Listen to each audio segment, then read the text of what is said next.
Picture this: an ordinary wooden door in an ordinary village house, but buried under its threshold is charcoal. Above its frame hangs an iron sickle, and woven along the doorpost is a red thread. None of this was decoration. This was a weapon in a war you cannot see, a war for the threshold of your own home. Here's the real question this video answers. Why did an ordinary door, an entrance people walked through dozens of days, become the most fortified spot in the entire house? The honest answer starts with what the threshold actually meant to our ancestors. Not a board between the street and the room, but a thin veil between two different worlds. Picture the doorway through a peasant's eyes. On one side, the familiar, mastered world of people. On the other, open, uncontrolled space where anything could come from. Picture the threshold in this sense, not as an architectural detail, but as a border, the border where the home's protection ended and the unknown began. That's exactly why it was fortified no less carefully than a castle gate. Picture the first and simplest ritual. Before moving into a new house, the owner would dig a small pit right under the threshold and bury a handful of charcoal along with a pinch of salt. Picture this being done not hastily, but with full understanding of the purpose.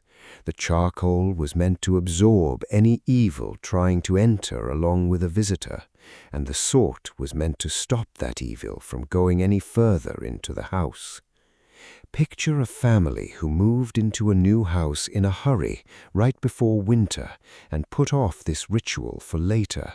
We'll do it in spring, there's no time now. Picture how that whole first winter, something in the house seemed off. Livestock fell ill for no clear reason. Arguments flared up over nothing. Sleep felt uneasy. In spring, once the charcoal and salt were finally buried under the threshold, neighbors later said it was as if the house exhaled and went quiet. Picture the second, even more visible ritual. An iron sickle hung above the door frame, outside, not hidden but placed in plain sight, often blade facing outward. Picture the meaning of this gesture. A sickle cuts, a sickle severs, and according to belief, any ill intention approaching the door would strike an invisible blade before it could ever cross the threshold. Picture a specific case that was retold as something that really happened, not as a tale. In one village, a household owner kept losing chickens, milk kept spoiling, and at night something seemed to walk around the house, though no tracks were ever found in the snow. A neighbor advised hanging a sickle above the door, old, tarnished, but still sharp-edged. Picture that after this, the losses and spoilage stopped, and the owner was convinced the sickle had cut off whatever once approached the house freely. Picture the third, more modest ritual, a thin red thread woven into the doorpost or tied around the window frame. Picture this being done not so much out of deep fear as a daily, almost unnoticed reminder. The boundary of the home was marked and visible even without thinking about it directly. Picture also a fourth method, sun symbols carved into the wooden beams above the entrance or by the windows. Picture that this wasn't some secret symbol meant only for spirits. The marks were made deliberately visible, out in the open rather than hidden. The whole village could see that this house was protected, and that visibility was as much a part of the protection as the carving itself. Picture also the practical side of all these rituals, the side rarely noticed behind the superstition. Charcoal genuinely absorbs moisture and odors. Salt genuinely slows decay and deters some pests near the threshold. An iron sickle in plain sight isn't just a symbol, it's a real sharp object at the entrance, far more likely to deter an unwanted animal or person than an empty doorway. And visible carving and a bright thread by the entrance offered a simple way to notice early if the door or frame had started to rot, loosen, or fail. Picture that for those building a new house, none of these rituals were explained in the abstract. They were shown in person: where to dig the pit under the threshold, how to properly hang the sickle, where to weave the thread.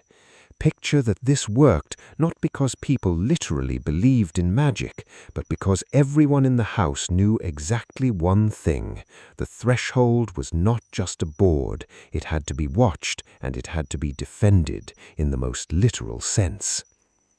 Picture also the flip side of all this, not just fear of the invisible, but a sense of control.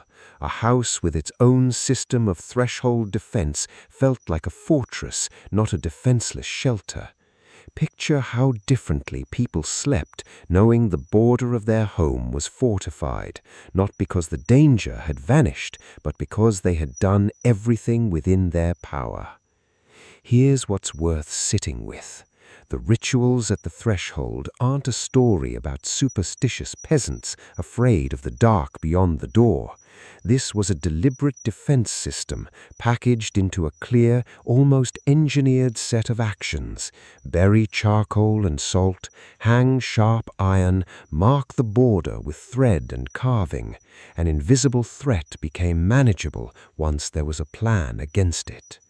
So put it all together, and it turns out the fortified door of a Slavic house didn't frighten the invisible by accident. The threshold was the one point where the world of people touched the world beyond it.